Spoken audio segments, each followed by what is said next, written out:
everyone, welcome to episode 174, Show and Tell Parenting.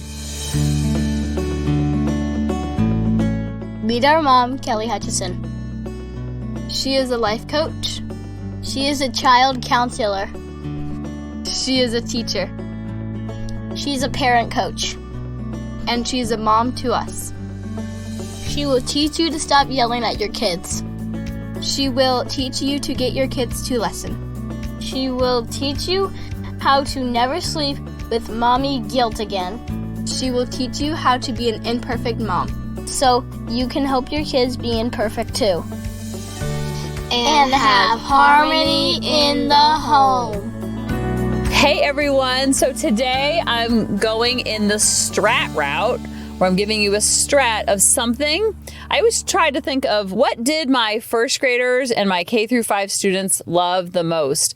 Well, at the end of the year, I'd say, okay, what was the best and worst? Not worst, but like, what were your highlights? What were your lowlights? And 9 out of 10 times, they would say they loved the Love Cup, they loved Curious George, and they loved show and tell. So everyone knows what show and tell is. And in the school setting, it makes complete sense to have show and tell. And the kids, those were the top 3 things year after year after year.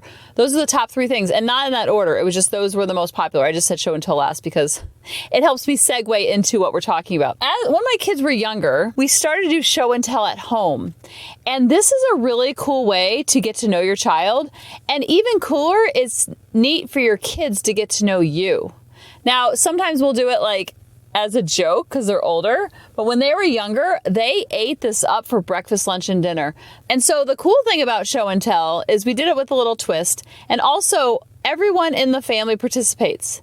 Sometimes Lily and Grady would bring something together that they wanted to share, but also David and I always went. And so it was a great way for them to learn about our life before them, because I don't know about you, but when I was little, I thought my parents were born. And when they were born, they were my parents. Like I didn't know about I figured they were little, but you never really think about when your parents are little. You never think about their childhood. You never think about their parents' childhood. You never think about that. And so it's a great way to almost like go down memory lane together of like, this is what life was like before you were born. And it could be something from your childhood. It could be something from when you guys met together as a couple. It could be something that happened that week. Like if I ran a half marathon, I might bring my medal to show and tell. Or one time I dressed up in our wedding dress and I come walking out. I'm like, this is the wedding dress that I married Daddy. And they're like, oh my gosh, that's so weird. I'm like, I know, that's my middle name, is I'm super weird. And then David would bring stuff from his baseball days, like his baseball cards, or he threw a no-hitter. And so he'd bring the ball that they gave him and signed after he got the no-hitter. And so things like that, week after week after week, they really get to know you, and they get to know you as a person versus always just being their father or their mother or their caregiver or their step parent or their grandparent, whatever your relationship is to them. And then if you have family over, like my parents would join in if they were in town or they were over visiting, and you can bring anything. You can even bring a story because you show it and then you tell about it. So a cool thing you could do is, depending on the age and stage. Now, the way that I talk about this, obviously you can adjust it to however you want. And like, if you have a little baby, you could even like have the baby sit in your lap and then pretend like the baby's talking. If you have siblings that are older, obviously, and you could pretend like the baby's talking, and it will really crack up the kids. You want to have as much fun with your kids as much as possible. So they kind of see you as like one of them versus like us always on top of them and micromanaging and nagging them and do this and do this and do this and do this. Like, we always want them to join us in our world and like brush your teeth and do this and do your homework. And that's important. But at the same time, we have to meet them in their world. And when you meet them in their world, then you see a whole different side of them. Because then they don't see it as me against you. It's me with you. Like you're just like me. It creates less separation between you and your child because you're being silly, you're being funny, you're being childlike, not childish. And what's cool is when you're doing something like this, it kind of is good practice for when they are in school of like sitting on their bottom. We would raise our hands at the end and have one question. Make sure the question starts with who, what, when, where, why, how. Not like, oh, I'm going to bring my medal that I got. And then you raise your hand and say, I got a medal too. So you can tell them the difference between a story and a question. because kids are very egocentric. So like if I said I was telling a story and I was reading it out loud, Sally went to the store, a child would raise their hand. My mom's name is Sally. It's completely normal. So this is a great way for them to kind of show interest in other people, because just because they're egocentric doesn't mean they're selfish. That's very developmentally appropriate. So this kind of lets them get out of their ego and out of making everything all about them and focus on someone else. And the reason why they're like that is because they're so overwhelmed with life and like learning how to like do all the things, that they're so hyper-focused on learning all the things that it's kind of hard to step outside of themselves and have empathy and have compassion and have grace and think about other people, because they're so focused on their side of the street, because there's so much to figure out. There's so much to learn, and the pleases and the thank yous and the no thank you if you don't like something to eat versus like, ew, this is disgusting. Like manners and reading and writing and math, and think about all they have to learn and all they have to do. It's a little overwhelming when you think about it. So show and tell is a great way to bond with them, and then they can also bond with you. And so you could have them, you raise depending on the age and stage and their attention level too, because when they're little, they're very squirmy, they're very wiggly, and that's okay. What we would do is we would have a Hutchinson hot seat, and who's ever in the Hutchinson hot seat, it was just a random chair we put in the middle of the living room, and that person sits on the chair, and then everyone has their eyes, 1, 2, 3, all eyes on me, has their eyes on the person talking, and then the kids kind of act as the teacher. And so if Dave and I are whispering, they'd be like, okay, we're going to wait until everyone's quiet, sitting on their bottom, all eyes on me. So they can kind of play that role, and you can kind of ham it up too. So it's kind of like they're in charge, so to speak. You want to give them that power and control within reason. So it's not always like us over them with the power and control. And then after that, another layer that we did at home, we didn't really do at school every year. No, sorry.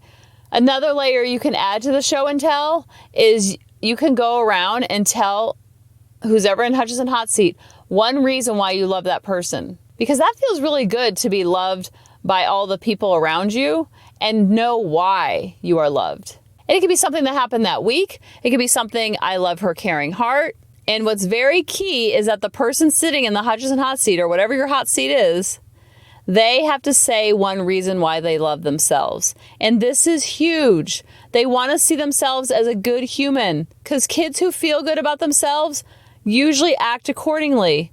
Kids who don't feel good about themselves usually act accordingly. Just like us, when we're in a funk and we're not feeling and we're not feeling it, we're usually very hard on ourselves, and then we're hard on other people. But when we're nice to ourselves and we're gentle with ourselves and we give ourselves grace and we give ourselves compassion and we don't expect perfection, then we can project that onto the people around us. So it feels really good to hear it when you're sitting in the Hutchinson hot seat, but it also feels really good to say it about yourself. So then they can start focusing on self-love and self-like, because everyone talks about self-love so much, but what about self-like?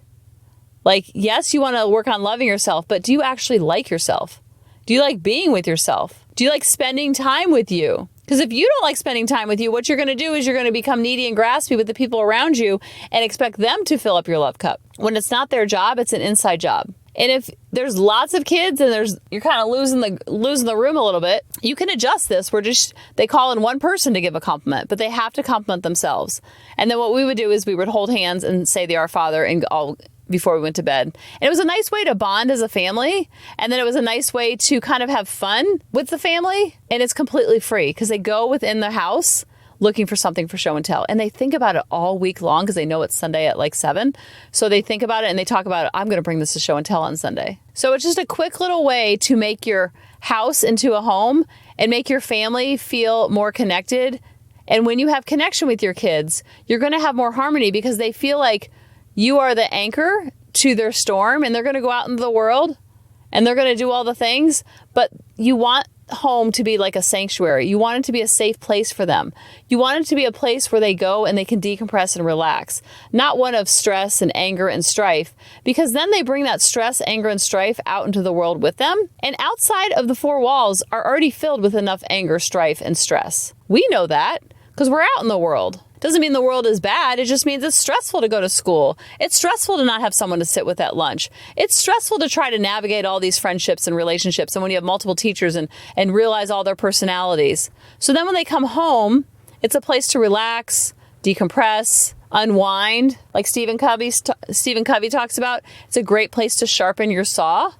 So then you can go to the next day or the next week and tackle that week because you feel bonded and you feel connected.